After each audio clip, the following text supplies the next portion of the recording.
औज़ बिल्लाहि मिनश्शैतानिर्रजीम बिस्मिल्लाहिर्रहमानिर्रहीम। सामीन अकराम अस्सलाम वालेकुम। दुआ है कि अल्लाह पाक आप सबको अपनी खैर व आफ़ियत में रखे, आमीन। वीडियो शुरू करने से पहले आपसे गुजारिश है कि अगर आप मेरे चैनल पर न्यू हैं तो मेरे चैनल को सब्सक्राइब कर लें, शुक्रिया। नाज़रीन अकराम, आज की ये वीडियो शद्दाद की जन्नत के बारे में है। शद्दाद बादशाह का नाम तो आपने सुना होगा। इसका दौरे हुकूमत किस नबी के दौर में था, इसने अपनी जन्नत कहाँ बनाई थी, वो जन्नत अब किधर है, ये सब कुछ आप जानेंगे आज की वीडियो में। जी तो शुरू करते हैं। अहकाफ कौम आद का मस्कन था। अरबी में रेत के लंबे और ऊंचे टीलों को हकफ कहा जाता है। अहकाफ हकम की जमा है और यूँ इसका मतलब होता है रेत के ऊंचे और लंबे टीलों की ज़मीन। यह इलाका यमन और अमान के दरमियान बिखरा हुआ था। कौम आद जहाँ 8,500 साल कबल आबाद थी। अल्लाह ताला ने इन्हें सरसब्ज खेतियाँ भी दे रखी थी, जानवर भी, पानी भी और वाफर खुराक भी।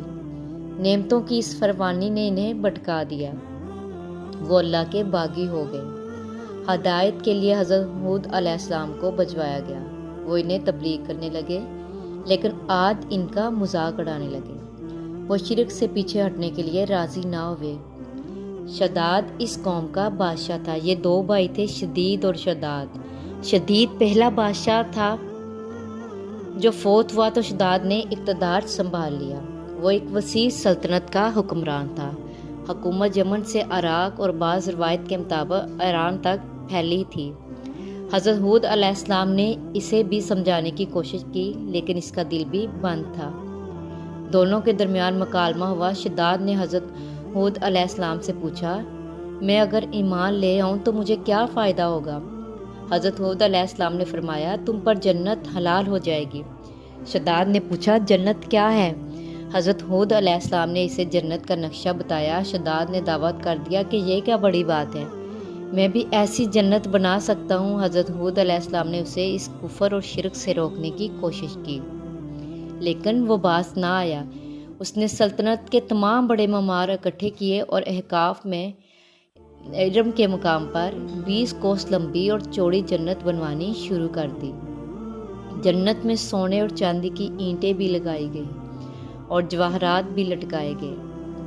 उसने शहद, दूध और पानी की नहरें भी रवां कर दी और दुनिया जहाँ के दरख्त, पौधे और फूल भी लगवा दी।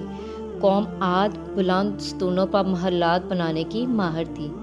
शद्दाद की इरम के मुकाम पर जन्नत में ये फ़न अरूज पर था।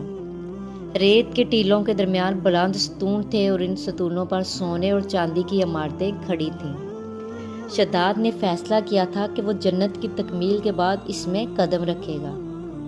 मामारों ने जब उसे जन्नत की तकमील की इतला दे दी तो वो तैयार हुआ, अपनी फौज ली और जन्नत देखने के लिए निकल खड़ा हुआ।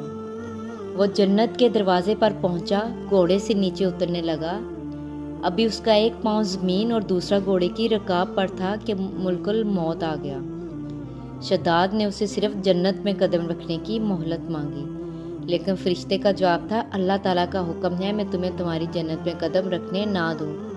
वो बहुत गिड़गिड़ाया, लेकिन मुल्कुल मौत ने उसकी जान कब्ज़ कर ली। वो ज़मीन पर दूसरा कदम न रख सका। शद्दाद की मौत के बाद हज़रत जिब्राइल अमीन ने चीख मारी और शद्दाद की पूरी जन्नत ज़मीन में धंस कर गायब हो गई।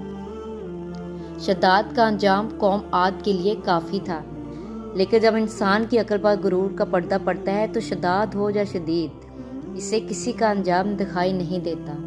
हज़रत हूद अलैहिस्सलाम कौम को शद्दाद का अंजाम बता कर डराते रहे, लेकिन आद ना माने। जहाँ तक कि वो मायूस हो गए, अल्लाह ताला ने इन्हें साथियों के साथ इलाके से निकलने का हुक्म दे दिया और वो कौम को आखिरी बार समझाकर अहकाफ से निकल गए। अल्लाह ताला ने इनके बाद आद पर खौफनाक आंधियाँ मुसल्लत कर दी। वो आंधियाँ 7 रातें और 8 दिन चलती रहीं, जहाँ तक कि पूरी कौम अपने बुलंद स्तूनों और सोने और चांदी की इमारतों समेत ज़मीन में दफन हो गई। कौम आद का निशान तक न रहा। पूरी वादी रेत के सहरा में गुम हो गई। पानी के ज़ख़ीरे बचे और ना ही दरख्त, पौधे, जानवर और खेतियाँ, सिर्फ रेत के लंबे लंबे और ऊंचे टीले बच गए।